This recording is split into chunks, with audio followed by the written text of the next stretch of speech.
Before we dive in, make sure you hit that subscribe button for more raw, unfiltered stories that cut deep. And drop your lovely city or hometown in the comments. I want to know where you're watching from. I burned the bridge that tethered me to my family. And the moment it collapsed into ash, I felt something I hadn't felt in years: freedom. Not rage. Not vengeance. Just the clean, weightless air of finally being done. Done with being their ghost, the invisible spine holding up their lives while they laughed at mine. Done with being the silent provider, the running joke, the safe target at every gathering. Ever carried someone else's world on your back, only to be their punchline at dinner? Then you already know the taste of what I'm about to tell you. It was Thanksgiving night. The kind where the air is heavy with cinnamon and wood smoke, where the dining room glows with my mother's obsession for perfection. Crystal glasses lined up like soldiers. The chandelier spilling gold over a table that looked ripped from a magazine spread.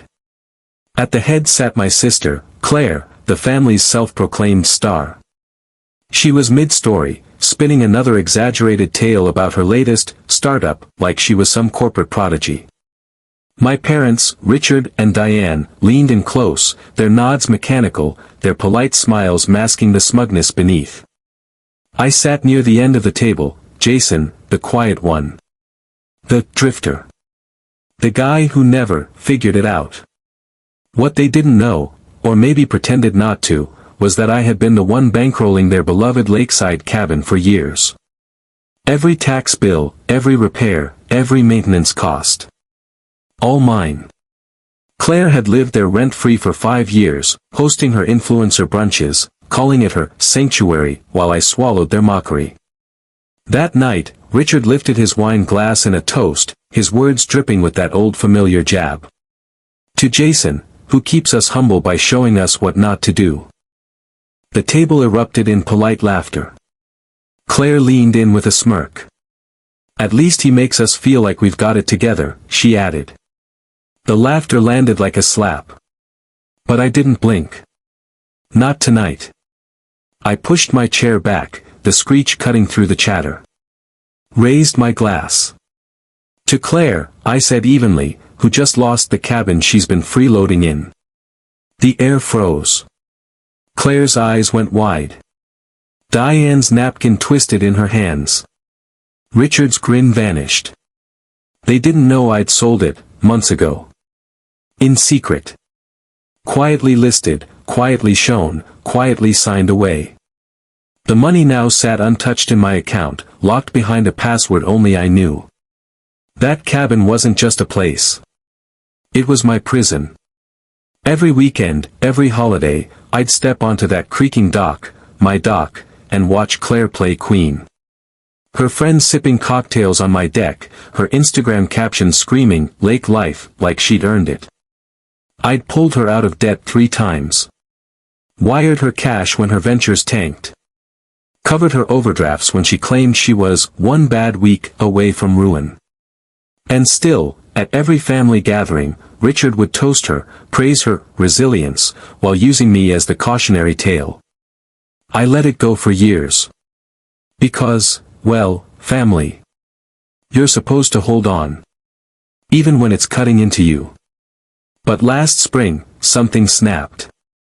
I was done being their ATM and their scapegoat rolled into one.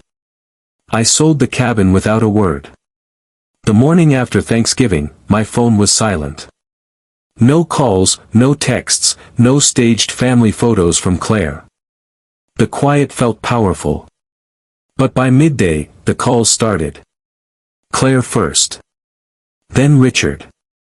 Then Diane. Voicemails stacked up. Pleading. Demanding. Threatening. You can't do this, Jason. You can't, Claire hissed in one. By evening, she was at my loft. No makeup, no designer scarf, just a hoodie and wild eyes. This is a joke, right? She said, pacing like a caged animal. The sale's done, I told her flatly. I've paid for your life long enough. Her jaw tightened. She tried to laugh it off, call me dramatic. But her voice cracked. She left without another word. 3 days later, my parents showed up. Richard's knock rattled the door. Diane's clutch trembled in her hands. "Claire's falling apart," Richard said coldly. "This is too much, Jason." "Too much," I repeated. "Too much is me bankrolling her cabin while she mocks me to my face." Diane's voice softened. "Maybe we didn't see how much you did. Maybe." That single word hit harder than any insult they'd ever thrown. They left with nothing. A week later, my phone rang. It was Nathan, the man who bought the cabin. Claire had found him. Stormed into his office. Demanded he cancel the sale. When he refused, she went public, posting a long, teary rant on a local forum, calling the cabin her home, stolen by her traitor brother. She attached photos of herself on the dock, in the kitchen, smiling in rooms paid for by me. The comments section exploded. Then Nathan called again, voice tight. She was caught at the cabin. At night. Trying the side door. Neighbors recognized her. A trail cam caught everything. Nathan filed a no trespass order. The sheriff contacted my parents to confirm her identity. That's when Richard called me again. His voice was hollow. "She's gone too far, Jason. We can't fix this." The next morning, a text from Claire. "You broke me." No. I hadn't broken her. She had built this collapse herself, one lie, one manipulation, one entitled demand at a time. I just stopped catching her. Now, the quiet is mine. No more toasts at my expense. No more barbed jokes. No more pretending that being family means tolerating being used. I'm not angry. I'm not bitter. I'm free. And freedom is louder than any lakeside sunset. Ever had to sever a tie to take back your life? Drop your story in the comments, I want to hear it. And smash that subscribe button if this hit you, because there are more stories like this coming. Thanks for watching. Stay strong.